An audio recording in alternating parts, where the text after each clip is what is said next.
Bismillah ar-Rahman ar-Rahim. Islamic economic directives have become a very important issue of discussion these days.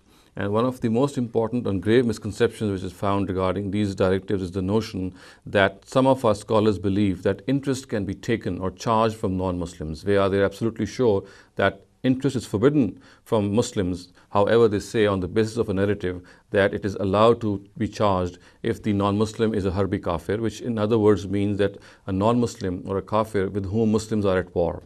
So on the basis of this narrative, they say that interest can be charged from a non-Muslim. Now, first of all, it needs to be considered that this narrative in itself is a very unfounded narrative. It's not a narrative which is very sound. It is a mursal narrative. It is not recorded in any of the major authentic anthologies of hadith, and its own chain of narration is not sound. So therefore, nothing can be adduced on the basis of this narrative. And the other important thing is that in issues of morality, there cannot be any distinction between Muslims and non-Muslims. One cannot say that one is to be honest with Muslims and dishonest with non-Muslims. Similarly, one cannot say then that one has to be selective in his morality regarding non-Muslims and Muslims.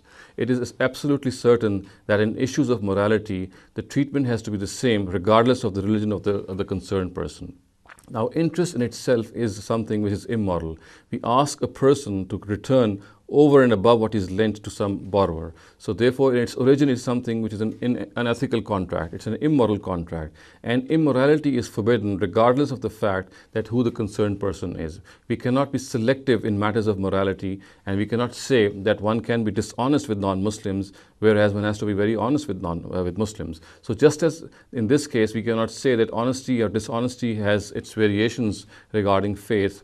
On very similar lines, we must not make any distinction regarding charging interest from Muslims or non-Muslims. If charging interest is forbidden, then it is forbidden both for Muslims and non-Muslims, regardless of their religion. And as I said earlier on, the narrative on which this whole precept is based is itself unfounded. It's not a sound narrative at all.